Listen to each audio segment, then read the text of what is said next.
Mga kapuso, maulang weekend sa gitna po ng tag-init. Inulan na maraming lugar sa Metro Manila ngayong araw at bumuhos sa malakas na ulan na nagpabaha sa ilang lugar sa Quezon City. Bukod sa Metro Manila, nakaranas din ng pagulan sa ilang probinsya sa Luzon at Mindanao. Ang paliwanag dyan ng Pag-asa, tutukan maya-maya lang. Magandang hapon po. Tila umuugong na naman ang pagpapalit ng liderato sa Senado. Ayon po sa source ng GMA News, kasama sa diskusyon dyan ang gulo noong Miyerkules na nauwi sa pamamaril. Para kay dating Senate President Franklin Drilon, dapat managot dyan si Senate President Alan Peter Cayetano. Nakatutok si Sandra Aguinaldo. Wala pang isang linggong naluluklok si Senador Alan Peter Cayetano bilang Senate President. Pero sabi mismo ni Cayetano, meron na naman anyang pinaplanong kudeta sa Senado. Medyo busy sila ngayon na trinatry kausapin yung mga miyembro namin na sumali ulit sa kanila. May invitations to talk, may pananakot. Isa sa 13 senador na bumoto para kay Cayetano ay ang lubutang na si Senador Ronald Bato de la Rosa. Sa gitna ng pananatili niya sa Senado dahil sa banta ng pagsisilbi sa kanya ng ICC arrest warrant, nauwi sa gulong humantong sa pamamaril sa Senado noong Miyerkules. Umalis siya sa Senado Huwebes ng madaling araw. Ayon sa sources ng GMA News sa Senado, kabilang niya sa mga isyu laban kay Cayetano sa gitna ng pinag-uusapan anilang pagpapalit ng liderato sa Senado. Lumutang din ang pangangailangan anila ng Senate President na abogado para mamuno sa impeachment trial at isang Senate President na katanggap-tanggap sa mas maraming senador. Sa nangyari ngayon sa Senado, ayon kay dating Senate President Franklin Drilon, mahirap makatiyak na mananatili sa pwesto si Cayetano. Majority is so fragile. Right now it's 12-11. So you can imagine that the political situation so far as the leadership of the Senate is concerned is very, very unstable. The change in leadership depends on 13 senators. It can happen anytime. Para kay Drilon, nawala ng kontrol sa sitwasyon ng Miyerkules si Cayetano. That's a responsibility. Whoever is the president of the Senate, it is the sergeant at arms who fire the shots, and Pascal is under the supervision and control of the Senate president. Hirit naman ang mga dating miyembro ng UP Student Political Groups na sandigan ng mag-aaral para sa sambayanan o sa masa at nagkaisang tugon. Magbitiw bilang Senate President si Cayetano. Batay sa kanilang pahayag, miyembro si Cayetano ng nagkaisang tugon nang magsilbi siyang University Student Councilor. Mahigpit na magkalabang organisasyon noon ang dalawang grupo. Hinihingan pa namin ng reaksyon si Cayetano, bagamat nauna na niyang sinabing tiwala siya sa boto ng kasalukuyang mayorya. I believe in the 13, I believe in our cause. Yun nga ang challenge ko ngayon. Diba? Trabaho or mamulitika. Si Senador Erwin Tulfo na nasa minority bloc, sinabing walang kumakausap sa kanila ng kapatid na si Senador Raffy Tulfo tungkol sa pagpapalit ng Senate President. Pero sana raw, bigyan ng tsansa si Cayetano sa kanyang pwesto. Kung ako talaga tatanungin mo, siguro it's time na bigyan mo na ng pagkakataon na para makita natin kung talagang bagay siya dyan, karapat-dapat siya dyan. Si Senador Kiko Pangilinan na lumalabas ang pangalan sa sinasabing posibleng pumalit kay Cayetano, sinabing hindi siya interesadong maging Senate President. Tutulong na lang daw siya at mas importante anya sa kanya ang food security kesa Senate Presidency. Sandra Aguinaldo, Nakatutok, 24 Oras. Nagdulot po ng takot sa ilang lugar sa Mindanao ang pagyanig ng magnitude 5 na lindol kagabi.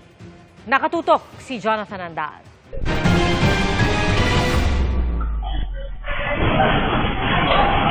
Nabulabog ang paglalaro sa pickleball court na ito sa Kabakan, Cotabato pasado alas 7 kagabi nang biglang lumindol. Ilang segundong nagtagal ang pagyanig. Magnitude 5 ang lindol sa datos ng PHIVOLCS. Ang epicenter ay sa bayan ng General Salipada, kay Pendatun, Maguindanao del Sur. Ramdam sa Tacuron, Sultan Kudarat ang yanig. Sa isang bahay, napabalikwas at napatahol ang mga nahihimbing na aso. Naalarma rin ang mga nakatira at nagsilabasan. Sa isang convenience store, napatakbo palabas ang dalawang empleyado. Sa tindi ng pagdinig sa tindahan, nahulog ang ilang mga paninda. Napatakbo rin ang ilang kabataang nasa isang tindahan. Sa Coronadal City, naglabasan ng mga customer sa isang mall. Agad ding nag-ikot ang ilang otoridad para makapag-inspeksyon sa lugar.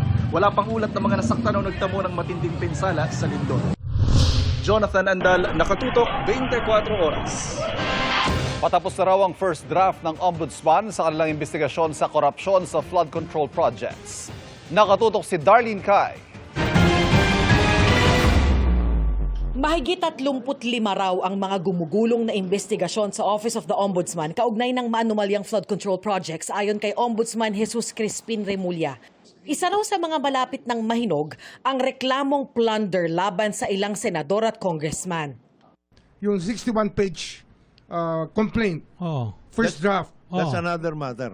mayroon pang, mas mabigat yun. Mas mabigat Ito yung yun. conspiracy to commit plunder, Oo. which will involve everybody. Itong una, Senate and House. Senate and House. Everybody involved. Oh, Ayun. malapit na yan. Kaya, Malapit na yan. kaya makapal. Conspiracy na yun, no? Saka, we will detail. Kwan yan. Congressmen and senators. Hindi Kabilang sa mga iniimbestigahan ay ang mga miyembro ng small committee kung saan umano ginawa ang insertions at pagbabago sa budget base sa naging alegasyon ni Navotas City Representative Toby Tiangco. Kasama sa mga tinukoy ng mga miyembro ng small committee ng Kamara para sa 2025 budget, sina dating Congressman Zaldico, dating Marikina 2nd District Representative Sela Kimbo, 4-piece party list Representative Nonoy Libanan, at dating Zamboanga 2nd District Representative Manix Dalipe. Nasaan na daw si Stella Kimbo? Nasaan si Manix Dalipe? Nasaan yung minority leader Libanan? Nandiyan na yan. It's Yun, about yun. time that as a country, Oo. we face reality. Correct. Na kailangan ayusin natin ang sistema. Yun lang naman yun. Oo. And we have to Kung take... kailangan managot, panagutin. We have nagutin lang para Yun. wag nang tularan. Sinusubukan ng GMA News na makuha ang panig ni Kimbo, Libanan at Dalipe sa mga pahayag ng ombudsman pero hindi pa sila tumutugon. Nauna na nilang itinanggi ang pagkakasangkot sa anomalya. Sabi pa ni Remulla, malapit nang matapos ng Office of the Ombudsman ang ikalawang kaso ng money laundering laban kay dating Speaker Martin Romualdez. Hiningi rin namin ang komento rito ni Romualdez sa pamamagitan ng kanyang abogado pero wala pa rin siyang sagot. Sabi ni Remulla, malaki ang maitutulong ng Partial Senate Blue Ribbon Committee report sa mga gumugulong ng investigasyon ng Office of the Ombudsman. By September, marami tayong ifa-file pa tungkol sa flood control. Tsaka yung mga conflict of interest cases. Darlene Kai, Nakatutok, 24 Oras.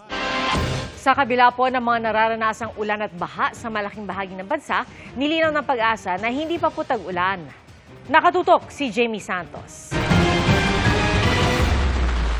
Sa nakalipas na mga araw, nakapagtala ng pag-ulan sa ilang probinsya tulad sa Aurora, maging sa ilang lugar sa Metro Manila. Muli ring bumuhos ang ulan sa Quezon City kanina, kaya bumaha sa Quezon Avenue sa bahagi ng biyak na bato, pero ayon sa Pag-asa, hindi pa tag-ulan. Normal ito climatologically, mas dumadalas po yung occurrences po ng ating thunderstorm activity sa panahon ng tag-init. For the later half of May, mas madalas po yung mga occurrences na ito. Throughout the day, may chances po ng thunderstorms pero usually po kasi mas mataas lang yung mga pag-ulan na ito afternoon to late evening. Maaring makatulong sa pagtaas ng water level ng mga dam ang mga pag-ulan ayon sa Pag-asa.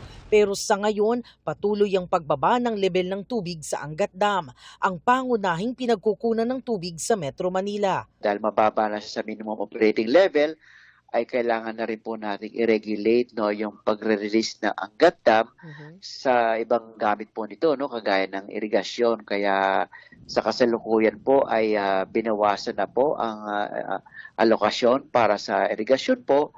At by next week po ay baka po i-suspend na natin yung pag-release po sa irigasyon. May contingency measures nila silang inilatag. Dito po may mga treatment facilities po tayo dito sa Laguna Lake, At yung pong sa ngayon ay pwede rin pong gawin yung pagre-recover ng mga tinatawag na backwash ito po sa mga water treatment facilities.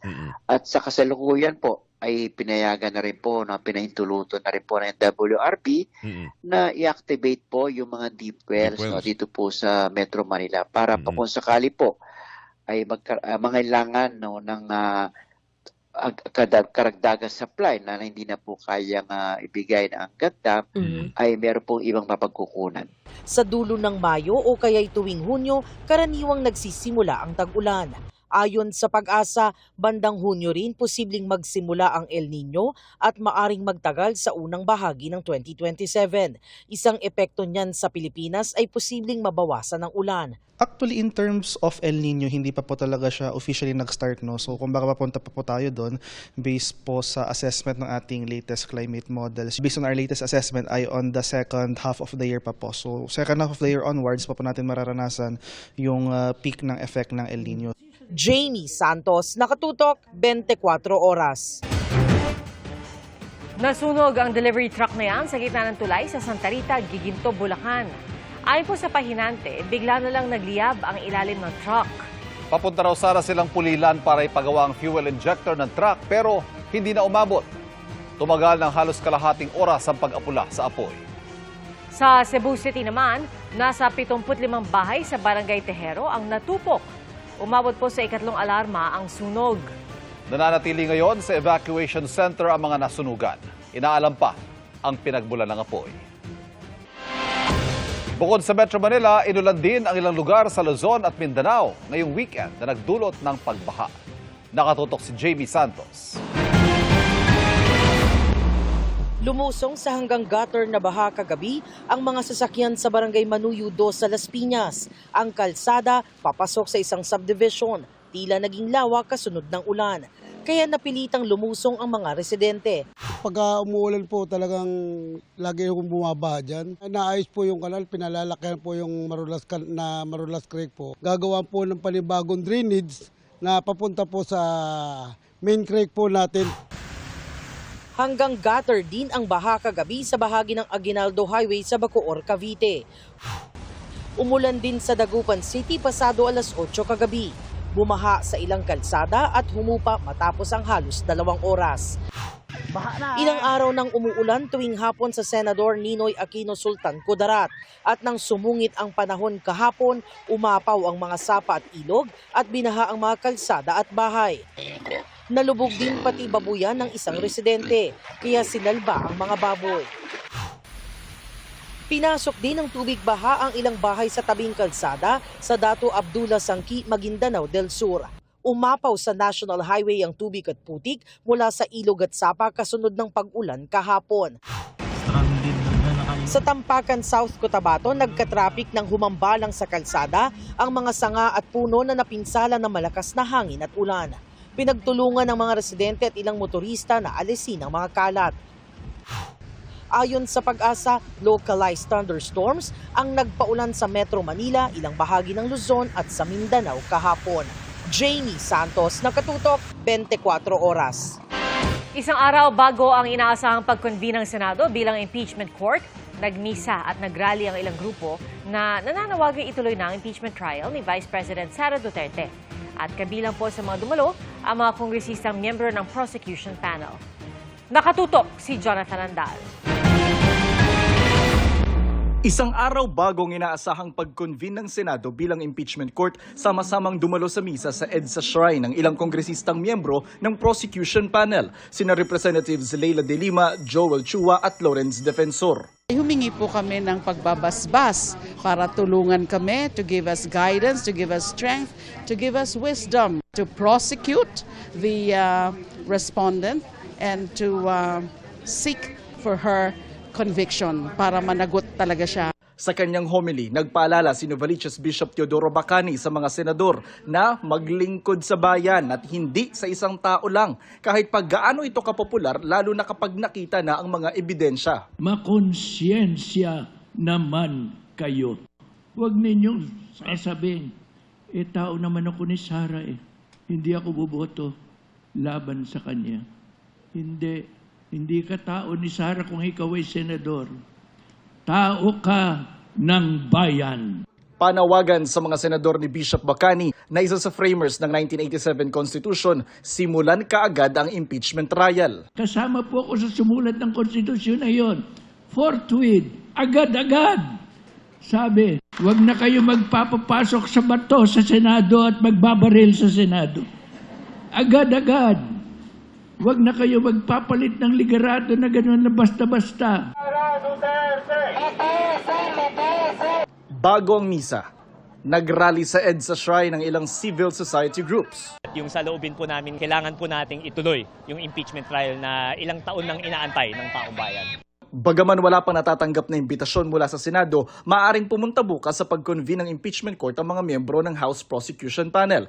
Bilang paghahanda sa trial, may mga nakatoka ng articles of impeachment sa bawat prosecutor na kongresista. Ang expectation naman ho natin sa mga House Prosecution Panel, kahit hindi ho sila assigned doon sa mga specific grounds po na ito, they will still be able to prosecute and present the evidence on the other grounds, no, na hindi po sila assigned. Sinusuri na rin ng prosekusyon ng mga kukunin nilang private prosecutor at mga saksi. Si Chua naman umaasang hindi makakaapekto sa impeachment process ang tensyon sa Senado.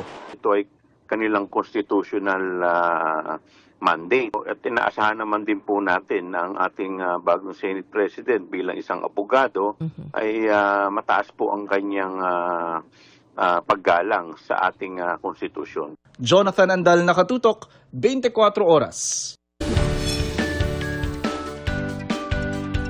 Sa mga naghahanap ng activities pag weekend, may bagong mapapasyalan sa Quezon Memorial Circle. Yan ang skate park na pasok sa competition standards. We can do this sa pagtutok ni Katrina Son.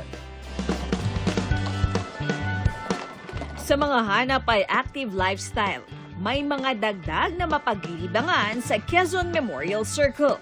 Gaya ng kanilang bagong tennis court. May tennis court po tayo, may 2 court po tayo na bagong bukas din po ngayon.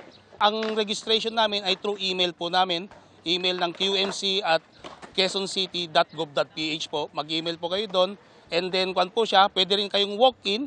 Kung bakante po yung court, pwede kayong maglaro kaagad. Pati na ang skate park na binuksan nitong May 7 mula sa ramps, rails at mga obstacle na swak sa beginners at professionals. Pasok sa competition standard ang skate park ayon sa QMC administration. Binuksan po ito ma'am para magkaroon ng ligtas, maayos at inclusive na recreational facilities. Para ma-develop din natin yung sports na ito, mukhang may potentials po tayo ito sa international. May mga bantay rin para masigurong ligtas ang maglalaro. Kaya si Jason, pinasubok sa anak ang skate park. Na imbes na maligaw ng landas, 'di ba? Ito isa sa mga magandang outlet din, mag-skate na lang sila, 'di ba? Yung mga bisyo, malayo sila sa ganun. Enjoy rin ang ibang kabataan. Nakakaiwas din po pag cellphone. Marami ka po magiging kaibigan na mga bagong skater. Kasi po kapag nagsiskateboard ka po, magiging ka-energized at saka safe environment, tsaka beginner friendly. Patok din ang skate park sa mga young at heart. Gaya ng 53 anyos na si Kiray Asyodche. Pag hindi ka nag-skateboard, katulad namin, tinamaan ako ng sakit sa puso. Kaya nag-exercise na ako rin ngayon. Ang 65 anyos na si Alfonso Malagonio, nagpakitang gilas din sa rampa ng skate park. Panahon na yun, ang mga nag-skateboard medyo may kaya, mayaman. Kasi wala pang nakakabili ng board yun. So hanggang 70s hanggang 2026 yan, 2026, lalaro pa rin ako. Bukas ang skate park araw-araw mula 8 a.m. hanggang 5 p.m. Katrina Son, Nakatutok, 24 Oras.